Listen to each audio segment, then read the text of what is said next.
반복되어 왔습니다. 구약의 예레미야 선지자의 예를 들어보죠. 예레미야 선지자가 이스라엘 백성들에게 이렇게 외쳤습니다.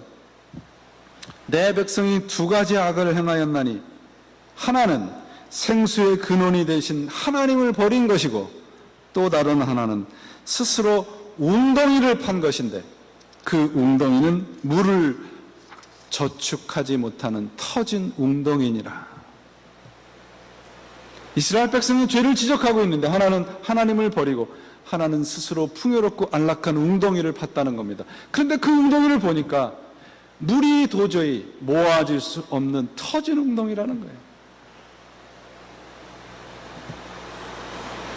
스스로 만족과 행복을 버리고 하나님을 버리고 스스로 풍성해지려고 스스로 발버둥친 결과가 무엇인가? 아무것도 가질 수 없는 메말라 먼지 풀풀 나는 웅덩이를 가진 결과가 되었다는 얘기입니다. 사람들이 만들어 놓은 웅덩이는 아무것도 저축하지 못하는 웅덩이가 된다는 말이고 그 결과는 갈증과 배고픔을 더욱더 갖게 된다는 것이죠. 어떻게 해야 될까요? 우리가 신앙을 가지고 어떻게 해야 될까요? 제가 여러분에게 드린 이 말씀은 저와 함께한 모든 분들은 수없이 제 입을 통해서 여러분들에게 전달되었을 것입니다. 어떻게 해야 할까요, 그러면? 오늘 본문 우리들에게 아주 명쾌한 해답을 줍니다. 하나님으로부터 모든 좋은 것과 선한 것이 옵니다. 모든 것이 어디로부터 온다고 되어 있습니까? 오늘 본문에 어디로 온다고 되어 있습니까? 위로부터 온다고 되어 있습니다. 위로부터. 여러분 속지 마세요. 옆으로부터 오는 것은 잠깐 지나가는 겁니다. 모든 좋은 것은 위로부터 옵니다. 이 말씀은 하나님에게로부터 오는 것만 좋은 것이고 선한 것이고 영원한 것이라는 말씀입니다. 우리 인생의 참 만족과 행복과 풍요로움은 오직 하나님으로부터만 옵니다. 오늘 구절에 보세요. 온갖 좋은 선물과 모든 완전한 은사는 다 위로부터 옵니다. 언제부턴가 우리 기독교의 신앙이 위로부터 오는 축복이 아닌 옆으로부터 오는 잠깐 동안의 행복에 메말라 갈증을 느끼고 있습니다.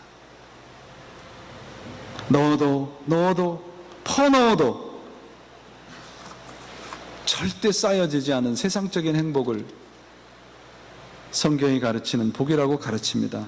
복음을 세상적인 형통과 성공이라고 가르치는 것을 믿는 것은 마치 이런 웅덩이를 열심히 파다가 그 웅덩이에서 죽으라는 말과 같습니다. 우리가 믿는 하나님은 어떤 분이신가요?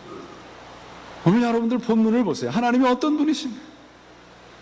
변함이 없으시고 회전하는 그림자가 없다는 말씀은 그림자를 만들지 않는다는 말씀, 언제나 그 자리에서 빛으로 계신다는 거예요. 변함이 없으시고 왜 그 자리에 변함없이 계시는가? 우리에게 온갖 좋은 것과 완전한 것을 주시기 위한 것입니다. 우리 신앙에 편식하는 증세를 버리셔야 돼요. 내 입맛에 맞추기 위해서 조미료를 뿌린 음식 여러분들 기가 막히게 구별해낼 수 있잖아요. 근데 왜 신앙에 복음의 조미료를 뿌려버리는 것은 왜 그렇게 우리가 무뎌져 있습니까? 내 입맛에 맞기 때문에 그래요. 이런 신앙의 편식 증세를 버리셔야 됩니다. 여러분들 야고보서를 계속 읽다 보시면 부자들에 대해서 경고의 말씀을 하고 있습니다. 이건 세상의 부자들을 다 저주하는 말씀이 아니라 세상의 풍요로움에 그저 안주하고 있는 사람들, 그것이 바로 영적인 질병이 오는 근원이라고 처방을 하고 있는 거예요. 그렇다면 우리가 하나님의 말씀인 위로부터 오는 것만 축복이고 위로부터 오는 것만 좋은 것이라고 하는 걸 어떻게 확인할 수 있습니까? 오늘 본문의 18절 말씀을 보세요. 우리를 어떻게 지으셨는가?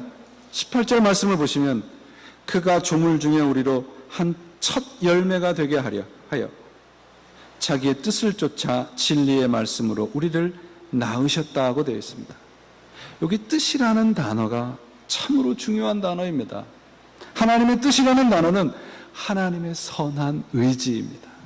근데 그 의지 안에 무엇이 담겨져 있느냐 하면 하나님께서 우리들에게 주시려고 하는 은혜 보따리가 숨겨져 있다는 뜻입니다.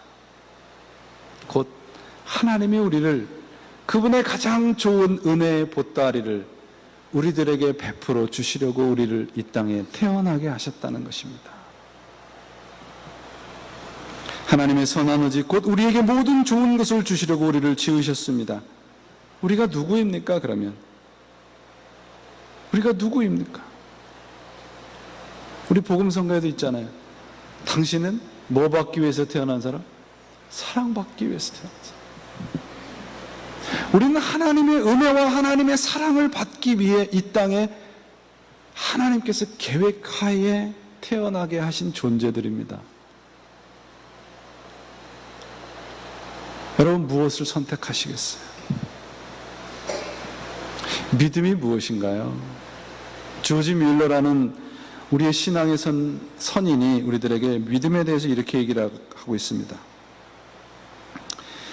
믿음이 무엇일까요? 본인이 표현할 수 있는 가장 간단한 방식으로 이 질문에 답한다면 믿음은 하나님께서 그분의 말씀으로 말씀하신 것이 참되며 하나님께서는 그분의 말씀으로 말씀하신 것에 따라 행하실 것이라는 보증입니다. 이러한 보증, 하나님의 말씀에 대한 이러한 신뢰, 이러한 확신이 믿음입니다. 믿음과 관련해서는 어떠한 느낌도 취해서는 안 됩니다. 느낌은 믿음과 전혀 상관이 없는 것입니다. 믿음은 다만 하나님의 말씀과 관계에 있습니다. 느낌이 강하든 약하든 간에 우리는 기록된 말씀과 상관이 있는 것이지 우리의 자신이나 느낌과는 아무런 상관이 없습니다. 우리의 느낌과 우리의 감각과 우리의 감정이 어디로 흐르든지 하나님의 기록된 말씀은 뭐라고 말씀하시고 있습니까? 우리를 복되게 하시기 위해서, 위로부터 내리시는 축복을 내리시기 위해서 우리를 이 땅에 보내셨다고 말씀을 하고 있습니다. 사랑하는 여러분, 성경적인 가난과 성경적인 부의 기준이 무엇일까요? 한국에서는 부자의 기준이 100억이라더라고요. 100억을 가져야 부자라고 얘기를 한답니다. 성경에서 말하는 부자는 무엇일까요? 성경에서의 부의 기준은 자유로움입니다. 자유로움. 내가 얼마를 가졌든 얼마를 가지고 있지 않든 자유로움과 풍요로움을 누리고 살아가신다면 여러분들은 부자입니다. 그게 성경의 부의 기준입니다. 많고 적음이 있지 않습니다. 내가 하나님 안에서 어떤 자유를 누리고 살아가고 어떤 풍요로움을 누리고 살아가느냐, 그것이 성경이 말하는 부자요, 성경이 말하는 부입니다. 우리는 하나님을 믿는 사람들입니다. 하나님을 믿는 사람들에겐 부족함이 없습니다. 그러기에 넘치는 것이잖아요. 항상 주어진 것에 자유로움을 느끼고 풍요로움을 느끼고 살아간다면 우리는 오늘 본문의 말씀처럼 욕심에 따라 욕망에 우리들을 꿰는 그 꼬임에 넘어가지 않는 진정한 축복된 사람일 것입니다. 우리 모두 하나님을 믿는 사람들입니다.